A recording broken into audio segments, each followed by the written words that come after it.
Hello dear students, welcome to product chemistry class. मेरा नाम है जयदैया और आज हम लोग बात करने वाले हैं ऑर्गेनिक केमिस्ट्री की एक इंपॉर्टेंट रिएक्शन के बारे में जिसका नाम है ओजोनोलिसिस। ओजोनोलिसिस आपने अगर थोड़ा बहुत पढ़ा हो तो ओजोनोलिसिस में हम लोग क्या करते हैं, एल्कीन होती है बेसिकली हमारे पास, और एल्कीन का हम लोग क्या करते हैं, ऑक्सीडेशन करते हैं। एल्कीन के ऑक्सीडेशन से आपको क्या मिलता है, एल्डिहाइड मिलता है, कीटोन मिलता है, या फिर आप एसिड का फॉर्मेशन भी कर सकते हो। तो आज के इस लेक्चर में हम लोग डिटेल एक्सप्लेनेशन देखेंगे ओजोनोलिसिस का, कैसे मैकेनिज्म होती है, आप किस तरीके से इसको पूरा डिटेल में एक्सप्लेन कर सकते हो, और साथ में आपको एक शॉर्ट ट्रिक भी बताई जाएगी जिससे आप इजीली एग्जाम में प्रोडक्ट बना सकते हो, इसके क्वेश्चन को सॉल्व कर सकते हो, जहां आपको बार बार मैकेनिज्म नहीं लिखनी पड़ेगी। विद इन 30 सेकंड आप इस रिएक्शन को कंप्लीट कर सकते हो और अच्छे से अच्छा क्वेश्चन सॉल्व कर सकते हो। बेसिकली एल्कीन के साथ साथ हम एल्काइन को भी कंसीडर कर सकते हैं, तो एल्काइन का भी अगर हम रिएक्शन देखें तो उसी तरीके से आप इसमें ओजोनोलिसिस कर सकते हो। तो स्टार्ट करते हैं वीडियो को, जिसमें हम लोग डिस्कस करने वाले हैं ओजोनोलिसिस को। तो सबसे पहले अगर हम बात करें ओजोनोलिसिस में, तो यहाँ हमारे पास में एक एल्कीन होती है। तो मैं एक जनरल कैटेगरी की एल्कीन ले लेता हूँ। फॉर एग्जांपल हमारे पास में R1C डबल बॉन्ड C, और फिर यहाँ मेरे पास में R2 और R3 मैंने लिखा। ये एक स्पेसिफिक या आप बोल सकते हो जनरल टाइप की एल्कीन है। इस एल्कीन में अगर हम बात करें, इस कार्बन के साथ एक क्या जुड़ा हुआ होगा, हाइड्रोजन, और यहाँ पे क्या होगा आपके पास O3 है ना, ओजोन। ओजोनोलिसिस नाम से पता चल रहा है। तो इसका ऑक्सीडेशन हम लोग किसके प्रेजेंस में कर रहे हैं, O3 की प्रेजेंस में कर रहे हैं। तो यहाँ पे प्रोडक्ट कैसे बनता है, किस तरीके से ये प्रोडक्ट फॉर्म होता है वो हम लोग देखते हैं। तो सिंपल सा तरीका है, आपको क्या करना है, सेम जो रिएक्टेंट है वैसा का वैसा आपको प्रोडक्ट बनाना है। ठीक है, अब क्या करना है, देखो वापस से बनाओ R1, फिर यहाँ आएगा C डबल बॉन्ड C, फिर यहाँ क्या मिलेगा R2, और यहाँ क्या मिलेगा R3। यहाँ आपको हाइड्रोजन मिलेगा। सिंपल काम करना है, इस डबल बॉन्ड को, जहां डबल बॉन्ड दिख रहा है उस डबल बॉन्ड को हटा दो, और यहां पे आपको एक कंपाउंड बनाना है कुछ इस तरीके से। 3 ऑक्सीजन ऐड कर रहे हैं। मैं इस हाइड्रोजन को एक बार के लिए ऐसे ऊपर लिख देता हूं, सही है। और यहां से कुछ इस तरीके का आपको कंपाउंड जोड़ना है। इस कंपाउंड को क्या नाम दिया जाता है, इस कंपाउंड को नाम दिया जाता है ओजोनाइड। क्या नाम दिया जाता है, ओजोनाइड। ठीक है, अब ये जब ओजोनाइड बन जाता है, इस ओजोनाइड में आप क्या करने वाले हो, 2 तरीके से रिएक्शन करवा सकते हो। ध्यान से देखें, किस तरीके से रिएक्शन करवा सकते हैं, 2 तरीके से रिएक्शन करवाई जा सकती है। पहली जो रिएक्शन है, आप इसमें क्या ऐड कर सकते हो, H2। क्या डाला जा सकता है, H2। दूसरे में क्या यूज किया जा सकता है, ध्यान से देखना, एक आप जिंक यूज कर सकते हो, या फिर जिंक की जगह आप Me2S यूज कर सकते हो। डाइमिथाइल ईथर, मतलब ये थायो ईथर बन जाएगा। साथ में आप क्या कंसीडर कर सकते हो, ट्राइफिनाइल फॉस्फीन कंसीडर कर सकते हो। सही, तो ये आप इन तीनों में से कोई एक कंसीडर करना है, ऐसा नहीं कि तीनों ही एक साथ हमने ले लिया। अब आप ध्यान से देखें, H2। सबसे पहले आपको क्या करना है, ये वाला जो पूरा का पूरा कंपाउंड दिख रहा है, ये बन गया ओजोनाइड। आपको सिंपल सा काम करना है, ये ओजोनाइड बनाना है, और सेम वापस ये वाला मॉलिक्यूल यहां लिखो। देखो ध्यान से, R1C, फिर यहां आएगा एक H, फिर यहां आएगा डबल बॉन्ड, फिर C, फिर आपको क्या मिलेगा बताओ, R2 और R क्या मिलेगा, 3। क्लियर, इस पाई बॉन्ड को ब्रेक कर दो, क्योंकि हमने इस कार्बन और इस कार्बन का पाई बॉन्ड ब्रेक करा तो हमें कुछ ना कुछ वापस लगाना ही पड़ेगा इसमें। तो पाई बॉन्ड लगा के आप ऑक्सीजन जोड़ दो, पाई बॉन्ड लगा के ऑक्सीजन जोड़ दो। सही, अदरवाइज बहुत सिंपल सा तरीका है। आप क्या करो, इन दोनों कार्बन के बीच में प्रेजेंट पाई बॉन्ड को ब्रेक करो, इसे एक ऑक्सीजन दो, इसे एक ऑक्सीजन दो, और उसको कार्बन के साथ पाई बॉन्ड के साथ जोड़ दो। ये कुछ इस तरीके से बना। ध्यान से देखें, बनने वाली स्पीसीज क्या दिख रही है, बनने वाली जो स्पीसीज आपको दिख रही है, ये एक एल्डिहाइड है। देखो RC double bond OH, RC double bond OH, तो ये है एल्डिहाइड। क्लियर, और ये है C डबल बॉन्ड R1, मतलब R2 और R3, 2 आपके पास में अल्काइल ग्रुप है, प्लस साथ में C डबल बॉन्ड O। तो ये 2 कंपाउंड आपको मिलेंगे, एल्डिहाइड प्लस कीटोन। क्लियर, क्या मिलेंगे आपको, एल्डिहाइड प्लस कीटोन मिलेंगे। अगर हम बात करें इस वाली रिएक्शन में, तो इस वाली रिएक्शन में भी सेम रिएक्शन होगा, R1C डबल बॉन्ड O, फिर यहां H आएगा, प्लस साथ में यहाँ आएगा R2C डबल बॉन्ड O, फिर यहाँ R3। तो फिर आप लोग के लिए डाउट आएगा, ये रिएक्शन और ये रिएक्शन दोनों में डिफरेंस क्या, क्यों हम H2O ले रहे हैं, क्यों हम यहाँ पे जिंक Me2S या फिर PH3P ले रहे हैं। ध्यान रखना इंपॉर्टेंट, जब आप इस ओजोनोइड को ब्रेक करोगे तो देखो ये ओजोनोइड कुछ इस तरीके से ब्रेक हो रहा होगा, सही है, ध्यान से देखो। और ये जो ओजोनोइड है ये कुछ इस तरीके से ब्रेक होगा।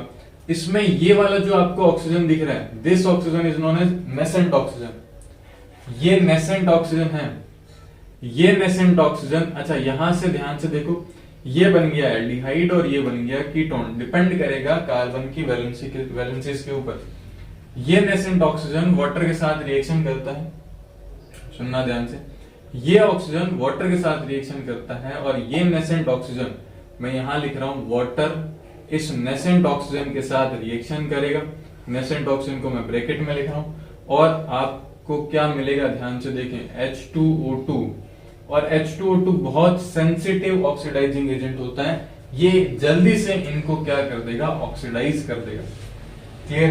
तो अगर ये दोनों ऑक्सीडाइज हो जाएंगे, ये दोनों ऑक्सीडाइज होने के बाद यहां आपको एल्डिहाइड नहीं मिलेगा, एल्डिहाइड की जगह क्या मिलेगा, एल्डिहाइड ऑक्सीडाइज होकर किस में बदल जाएगा, कार्बोक्सिलिक एसिड में बदल जाएगा। तो अगर हम बात करें इसके अंदर, तो मैं इसकी रिएक्शन आगे लिख रहा हूं कि यहाँ पे जब हम H2O की रिएक्शन करवा रहे होते हैं तो प्रोडक्ट एल्डिहाइड ना बन करके आपको क्या मिलेगा, RC डबल बॉन्ड O, फिर यहाँ क्या मिलेगा, OH।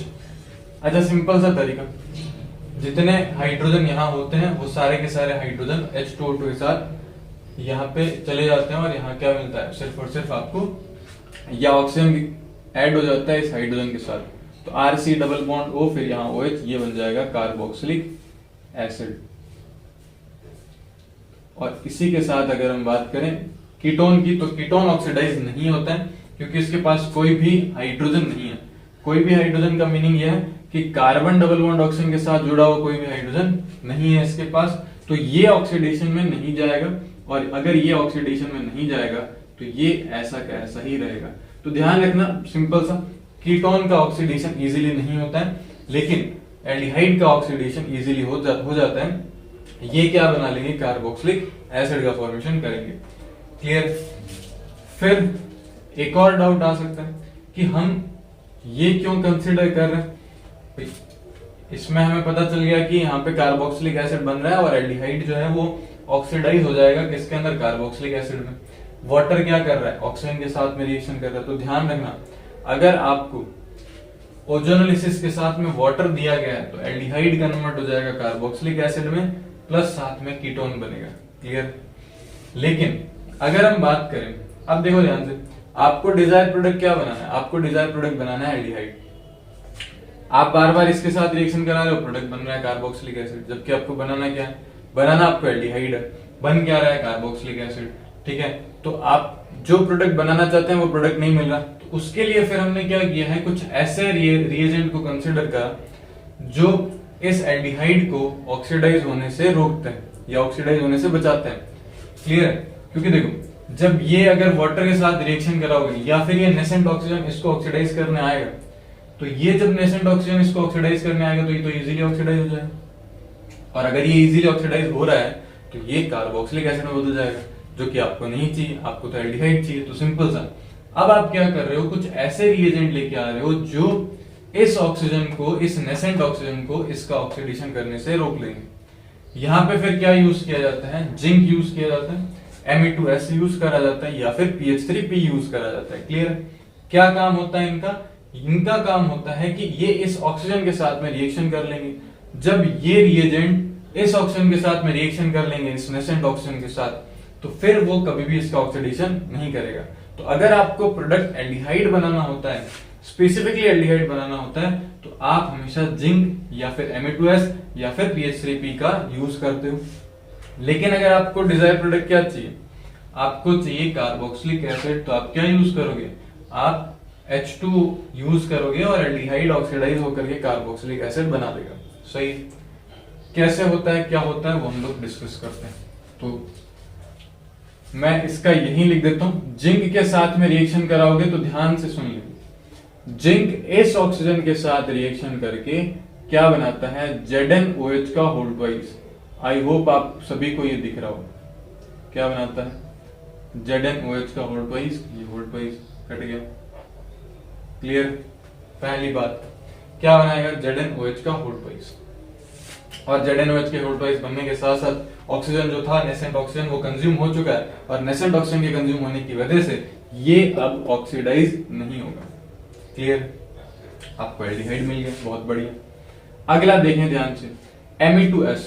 Me2S जो होता है, जो सल्फर होता है, सल्फर को बहुत ज्यादा तलाश होती है ऑक्सीजन की, और ये इस ऑक्सीजन के साथ डबल बॉन्ड बना लेता है। और ध्यान से देखें, जो बनने वाली स्पीसीज है इससे आप परिचित हैं, और ये जो स्पीसीज है this is DMSO। I hope आपको ये वाला दिख रहा है। क्या आपको DMSO पता है? सॉल्वेंट्स अगर आपने पढ़े हो तो आपने देखा होगा कि DMSO एक टाइप ऑफ पोलर की एपोलर, आपको इसकी कैटेगरी बतानी है। It is a polar solvent, polar protic solvent और एप्रोटिक सॉल्वेंट और नॉन पोलर सॉल्वेंट। DMSO का पूरा नाम होता है डाइमेथाइल सल्फोक्साइड। क्या नाम होता है? डाइमेथाइल सल्फोक्साइड इसका नाम होता है। प्लस साथ में फॉस्फोरस जो होता है, ट्राइफिनाइल फॉस्फीन, ये इस ऑक्सीजन को इतना इजीली मतलब रोक लेता है और इसका ऑक्सीडेशन नहीं करने देगा। जैसे ही PH3P आप यूज करोगे, इस ऑक्सीजन को ये पकड़ लेगा और ये किसमें कन्वर्ट हो जाएगा, PH3P डबल बॉन्ड O। अब PH3P डबल बॉन्ड O जो कंपाउंड बना, इस कंपाउंड को कहा जाता है, ये है ट्राइफिनाइल फॉस्फीन। और क्योंकि यहाँ पे कुछ कीटोन लाइक स्ट्रक्चर बन चुकी है, तो इसीलिए इसको कहा जाता है ट्राइफिनाइल फॉस्फोन। क्या नाम दिया जाता है? ट्राइफिनाइल फॉस्फोन। तो ध्यान रखें आप लोग, ये इंपॉर्टेंस होता है। बाकी देखो मैं आपको एक चीज बताऊं, इसके अंदर ये ओजोनाइड बनने से एक और मोल एजोनाइड बनता है जो कि अनस्टेबल होता है, और वो फिर किस में कन्वर्ट हो जाता है, वो इसी में कन्वर्ट हो जाता है। तो मैं उसका एक स्ट्रक्चर बना देता हूं, क्यों बनता है, कैसे बनता है, वो कोई पूछता नहीं है आपसे, लेकिन फिर भी चलो है ना, थोड़ा सा बेसिक आइडिया होने के लिए मैं आपको ये बता देता हूँ कि ध्यान से देख लें कि कैसे बनेगा। समझ में आ रहा है क्या? ये है R1 और ये है H और ये है डबल बॉन्ड और ये C, और आप इस तरीके से लिख सकते हैं इसको। क्लियर है क्या? अब आप ध्यान से देखें, O3 की स्ट्रक्चर आप बिल्कुल जानते हैं, कुछ इस तरीके की होती है। और इसमें यहां अगर मैं बात करूं तो इस ऑक्सीजन पर नेगेटिव होता है, इस ऑक्सीजन पर नेगेटिव आ जाएगी, इस ऑक्सीजन पर पॉजिटिव आ जाएगी। इस ऑक्सीजन पर नेगेटिव इसलिए होता है क्योंकि ये अपना इलेक्ट्रॉन डोनेट कर देता है, ठीक है। और फिर इस तरीके से इनके बीच में बॉन्ड बन जाएगा, और इनके बीच में बॉन्ड बन जाएगा। ये एक type of electrophilic addition reaction है, क्लियर। ये न्यूक्लियोफाइल इलेक्ट्रोफाइल इस पर अटैक करेगा, ये एक type of electrophilic addition reaction है। कैसी है? Electrophilic addition reaction. समझ में आ रहा है आपको? ये इंपॉर्टेंट है, कई बार कैटेगरी पूछ लेते हैं कौन सी मैकेनिज्म फॉलो कर रहा है। इसमें देखें ध्यान से, ये है आपका R1 और ये है C। ये पाई बॉन्ड्स टूट चुके होंगे, और जब ये पाई बॉन्ड टूट चुके होंगे तो ये कुछ ऐसी कैटेगरी बनाएगा। यहाँ O आएगा, यहाँ O आएगा, यहाँ O आएगा, और यहाँ C आएगा, और यहाँ आपको क्या मिलेगा, R2, और यहाँ आपको R3 मिलेगा, और यहाँ आपको H मिलेगा, और ये इनके बीच में बॉन्ड बना हुआ होगा। क्लियर? क्योंकि ये कंपाउंड अनस्टेबल होता है, और ये कंपाउंड मोल ओजोनाइड इसको कहा जाता है, ये कन्वर्ट हो जाता है इसमें। It is highly unstable compound. ये बनने के बाद तुरंत ये इसमें कन्वर्ट हो जाएगा, जिसको हम लोग ओजोनाइड कहते हैं। तो आपको यही बनाना है, इसी से काम आपका हो जाएगा। इवन आपको ये बनाना ही नहीं, पेपर में तो आपको नहीं बनाना ओजोनाइड, बस ये पता होना चाहिए कि ओजोनाइड क्या होते हैं, किस तरीके से इसका ऑक्सीडेशन होता है आगे जाकर के। क्लियर? तो ये पूरी डिटेल मैकेनिज्म है इसकी। एंड एक सिंपल सा तरीका, मैं एक एग्जांपल लेके इसको बता देता हूँ, फिर हम लोग एग्जांपल डिस्कस करेंगे। इसमें आपको सिंपल से क्या करना है, फॉर एग्जांपल CH3C, और यहाँ मान लो C लिखा है CH3, और डबल बॉन्ड CCH3, और यहाँ मान लो कुछ H लिखा हुआ है। सिंपली आपको क्या करना है, इस वाले बॉन्ड को ब्रेक करना है, इसको ऑक्सीजन और इसको ऑक्सीजन लिखें। आपका जो प्रोडक्ट होगा क्या बनेगा, CH3 CH3 double bond oxygen, ये क्या बनेगा, एसीटोन, प्लस साथ में यहां क्या मिलेगा, C, फिर यहाँ H, फिर यहाँ डबल बॉन्ड, फिर यहाँ आएगा CH3 और ये आ जाएगा एसिटाल्डिहाइड। ये बन गया एसिटाल्डिहाइड। अब क्योंकि अगर ये ऑक्सीडेटिव है या रिडक्टिव है, अच्छा ऑक्सीडेटिव और रिडक्टिव का मीनिंग क्या है, क्योंकि यहाँ पे H2O2 इस ऑक्सीजन के साथ रिएक्शन करके H2O2 का निर्माण करता है, तो जो H2O है वो ऑक्सीजन के साथ में रिएक्शन करके H2O2 का फॉर्मेशन करेगा और यहाँ एल्डिहाइड का फर्दर ऑक्सीडेशन हो जाता है। तो first oxidation and second oxidation, दो बार ऑक्सीडेशन हो रहा है, इसीलिए इसको एक नाम दे दिया जाता है ऑक्सीडेटिव ओजोनोलिसिस। यहां आप लोग क्या लिखोगे, ऑक्सीडेटिव, ये ऑक्सीडेटिव होता है। अब क्योंकि ये ऑक्सीडेटिव होता है इसीलिए हम इस वाले को क्या नाम देते हैं, इसको हम लोग बोलते हैं रिडक्टिव। यहाँ कोई ऐसा रिडक्शन टाइप का नहीं, बट रिडक्टिव इसलिए बोला जाता है, ठीक है, क्योंकि ये ऑक्सीडेटिव हो गया। तो ऑक्सीडेटिव और रिडक्टिव दो कैटेगरीज बनाई जाती हैं, ये चीज आप लोग ध्यान रखें और ये इजीली आप इनके प्रोडक्ट बना सकते हैं। इफ ये वाला जो है ये अगर ऑक्सीडेटिव है तो यहाँ एल्डिहाइड कभी नहीं बनेगा, रिडक्टिव है तो यहाँ एल्डिहाइड बनेगा। हमने ये यूज करा है, इनमें से आप कोई भी एक यूज कर सकते हो, साइड प्रोडक्ट आपको कोई लेना देना नहीं, कभी पूछा नहीं जाता, ठीक है। सिर्फ ध्यान रखना आप लोग, यहाँ ये चीज होती है। डायरेक्ट आंसर हम एग्जाम्पल करते हैं जिससे आपको और क्लियरिटी आ जाएगी कि हमें पेपर में जब क्वेश्चंस पूछे जाएंगे वो किस कैटेगरी के पूछे जाएंगे और इनको किस तरीके से सॉल्व करना है वो भी हम लोग डिस्कस करेंगे। तो फटाफट से इसको कॉपी करें, फिर हम मूव करते हैं क्वेश्चन प्रैक्टिस इसके ऊपर। चलिए स्टूडेंट्स, अब हम स्टार्ट करते हैं कुछ क्वेश्चन प्रैक्टिस को। इसके अंदर हमारे पास में 15 क्वेश्चन है, कुछ क्वेश्चन आप खुद से करेंगे और कुछ क्वेश्चन हम लोग डिस्कस करेंगे। इंपॉर्टेंट इसमें आप लोग ध्यान रखें, जब आप इसको नोटबुक में लिख रहे हैं तो नोटबुक में लिखते टाइम आपको इनकी दो रिएक्शन लिखनी है, ऑक्सीडेटिव और रिडक्टिव। मैं आपको सिर्फ और सिर्फ प्रोडक्ट बना के बताऊंगा, जिसमें आप अगर ऑक्सीडेशन करना चाहते हैं तो ऑक्सीडेटिव प्रोडक्ट बनाएंगे और नहीं करना चाहते तो रिडक्टिव वाला रिएक्शन लिखेंगे पूरा। सही है, देखें ध्यान से किस तरीके से इन क्वेश्चन को सॉल्व करा जा सकता है। बहुत सिंपल से क्वेश्चन है, इनमें आपको कोई दिक्कत नहीं आनी है अगर आपको सिंपल सा तरीका पता है कैसे इसको सॉल्व करा जाता है। ध्यान से देखें तो एक एग्जांपल आपके पास में ये है, इस एग्जांपल को सॉल्व करने के लिए आप इस बॉन्ड को बीच में से ब्रेक करें, यहाँ आएगा ऑक्सीजन, यहाँ आएगा ऑक्सीजन। ध्यान से देखें इस कंपाउंड को लिखने का तरीका, यहाँ कुछ इस तरीके कंपाउंड आएगा और यहाँ एक हाइड्रोजन अपने आप दिख रहा होगा, प्लस साथ में यहाँ आपको क्या मिलेगा, ध्यान से देखें, ये है एक कार्बन, इस कार्बन के साथ डबल बॉन्ड हो, फिर एक हाइड्रोजन मिलेगा, एक हाइड्रोजन और आ जाएगा, फिर ये कुछ इस तरीके का कंपाउंड है। दो हाइड्रोजन है ना, दो, सही है। तो एक तो आपको मिला फॉर्मल्डिहाइड और दूसरा आपको क्या मिला, दूसरा आपको मिलेगा 1 2 3, तो प्रोपेन एल्डिहाइड मिल जाएगा। क्लियर, इस तरीके से आप इसको बना सकते हैं। अगर आप इसको ऑक्सीडेटिव करेंगे तो ये कन्वर्ट हो जाएंगे कार्बोक्सिलिक एसिड में, एसिडिक, ये फॉर्मिक एसिड बना लेंगे।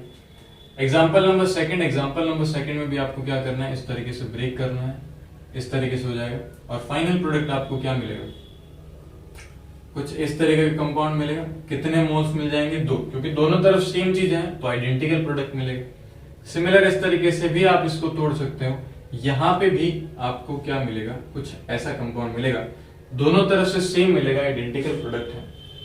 इस वाले कंपाउंड में अगर आप इसको ब्रेक करते हो तो ब्रेक करने पर आपको कुछ ऐसा मिलेगा, ध्यान से देख लें, ये टाइप ऑफ एल्डिहाइड मिला।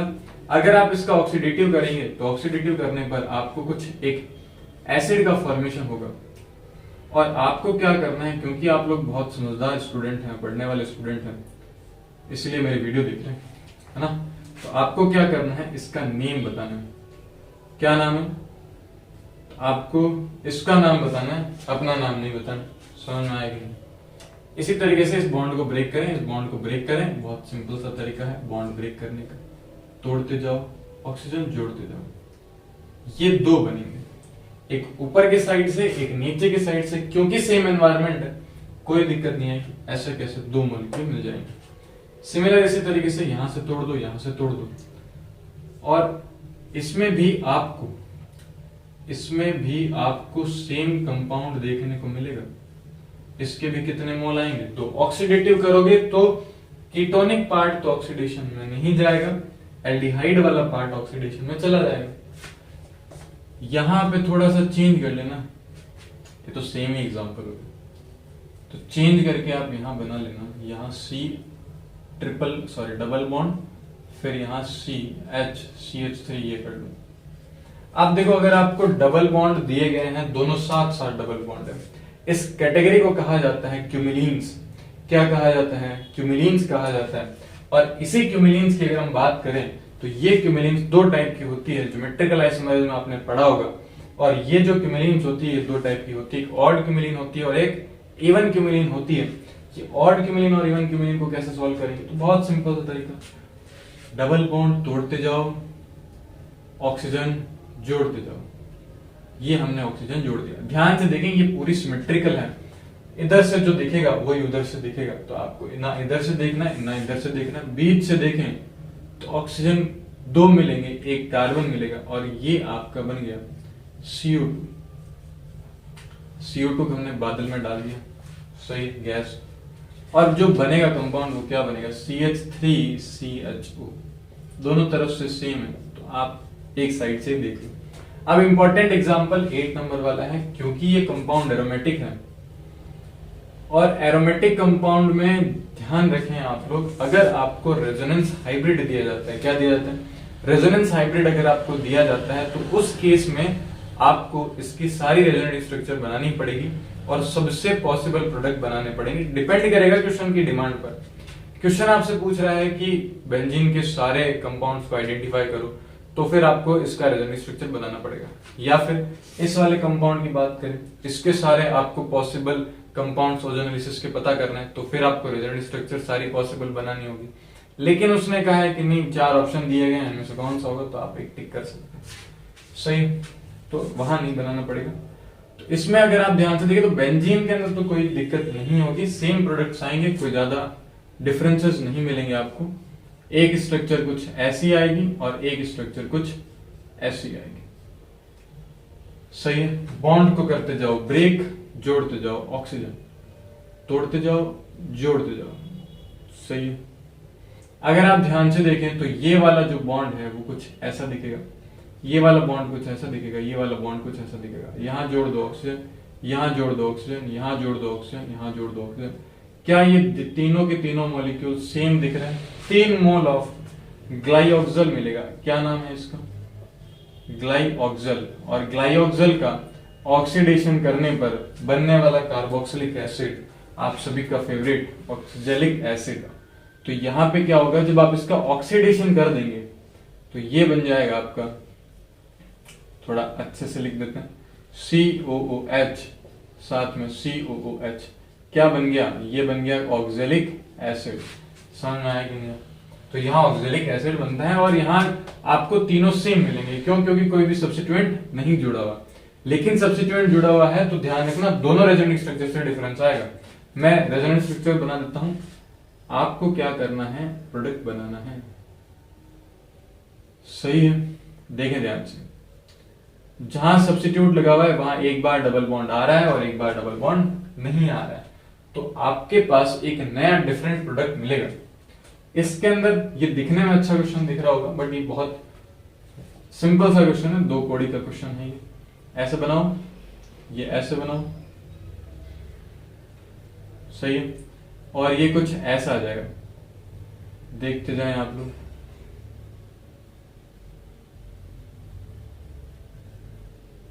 समझ में आ रहा है आपको?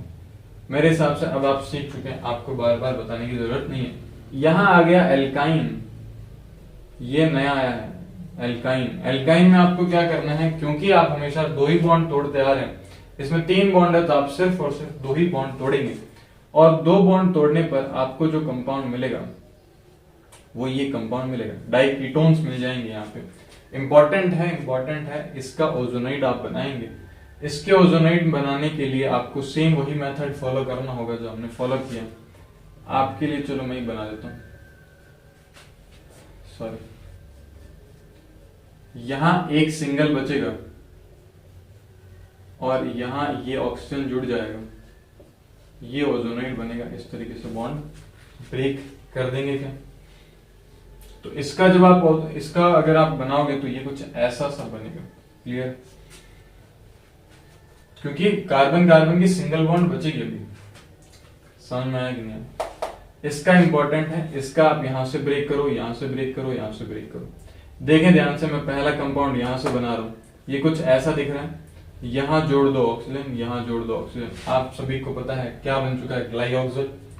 सिमिलर इसी तरीके से बचा ये, तो आप इसको इस तरीके से लिखो। यहां से भी ये टूट चुका है, यहां ऑक्सीजन, यहां ऑक्सीजन, यहां ऑक्सीजन। सही है, 2 एल्डिहाइड, 1 कीटोन, प्लस साथ में ये जो बचेगा ये कुछ ऐसा आ जाएगा। 3 प्रोडक्ट मिलेंगे, तीनों ही अलग अलग है। तो इस तरीके से आप ओजोनोलिसिस के क्वेश्चन को सॉल्व कर सकते हैं। बिल्कुल भी डिफिकल्ट नहीं होता, एकदम सिंपल से क्वेश्चंस होते हैं। इसीलिए ये तीनों क्वेश्चन आप सभी के लिए होमवर्क में है, आपको ये होमवर्क में करके लेके आना, ठीक है। इनको खुद से सॉल्व करें, और भी अच्छे एग्जांपल्स बनाए जा सकते हैं, क्योंकि वीडियो ज्यादा लंबा ना चला जाए फिर, है ना। तो इसीलिए हमने कुछ स्पेसिफिक एग्जांपल को ही डिस्कस किया है। तो यहाँ पे पूरा का पूरा हम लोग कंप्लीट करते हैं ओजोनोलिसिस रिएक्शन को, जिसमें मैंने आपको पूरा डिटेल में एक्सप्लेन करा कि किस तरीके से ओजोनोलिसिस की रिएक्शन होती है और किस तरीके से ये पूरा का पूरा हम क्वेश्चन को सॉल्व कर सकते हैं। ये सिंपल सा तरीका जरूर ध्यान रखें कि किस तरीके से पाई बॉन्ड ब्रेक करना है और ऑक्सीजन को ऐड करना है। इससे डायरेक्ट प्रोडक्ट्स आपको मिलेंगे। और ऐसे टाइप ऑफ क्वेश्चंस पूछे जाते हैं, या तो आपको प्रोडक्ट पूछे जाएंगे या फिर आपको एल्डिहाइड और कीटोन देकर के आपको पूछा जाएगा कि कौन सी एल्कीन को हम लोग यूज करें जिससे कि हमें ये प्रोडक्ट मिल जाए। तो दोनों टाइप ऑफ क्वेश्चंस पूछे जाते हैं। और फिर भी अगर आपको कोई डाउट रहता है इस पूरे के पूरे रिएक्शन के अंदर, तो फिर आप क्या कर सकते हो, कमेंट बॉक्स में कमेंट कर सकते हो। कोई भी डाउट रहता है, कोई भी नया क्वेश्चन बनता है, तो आप उसको कमेंट बॉक्स में कमेंट कर सकते हो। अदरवाइज आप हमसे इंस्टाग्राम या फिर व्हाट्सएप पर डायरेक्टली कनेक्ट हो सकते हैं। वहां पर आपको डाउट सॉल्व करवाए जाएंगे। आपका कोई भी नया डाउट आता है या फिर कोई नई रिएक्शन आपको नहीं समझ में आती है, तो वो भी हम लोग वहां पे पूरा तरीके से एक्सप्लेन करेंगे। तो आप व्हाट्सएप और इंस्टाग्राम से कनेक्ट हो सकते हैं या फिर कमेंट बॉक्स में कमेंट कर सकते हैं। और अगर आपको ये वीडियो पसंद आई है तो प्लीज यार वीडियो को जरूर शेयर करें, ताकि ज्यादा से ज्यादा स्टूडेंट्स जो हैं वो हमसे कनेक्ट हो सकें। अपने फ्रेंड्स के साथ में शेयर करें ताकि वो भी इस ओजोनोलिसिस रिएक्शन को स्टडी कर सकें।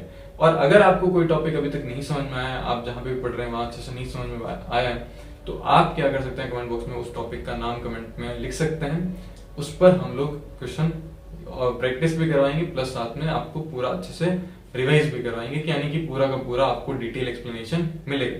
क्लियर। और भी हम लोग धीरे धीरे कुछ नई चीजें लाते रहेंगे, क्योंकि अभी कुछ डिस्टर्बेंस चल रहा है, उसको हम थोड़ा सा मिनिमाइज करके और अच्छा सा कंटेंट आपके लिए जरूर प्रोवाइड करेंगे। जेईई मेंस स्टूडेंट टारगेट हमारा रहेगा, क्योंकि अभी जेईई मेन के एग्जाम आने वाले हैं। क्लियर। सो आई होप आपको वीडियो जरूर पसंद आया होगा और इसको जरूर शेयर करेंगे। और चैनल को अगर सब्सक्राइब नहीं करा है तो प्लीज चैनल को सब्सक्राइब कर दीजिए, और अगर आपने लाइक नहीं करा तो प्लीज लाइक कर दीजिए। ज्यादा से ज्यादा शेयर करें इस वीडियो को, जिससे कि ज्यादा से ज्यादा स्टूडेंट्स हमसे कनेक्ट हो सकते हैं। मिलते हैं नेक्स्ट वीडियो के अंदर, तब तक के लिए गुड बाय।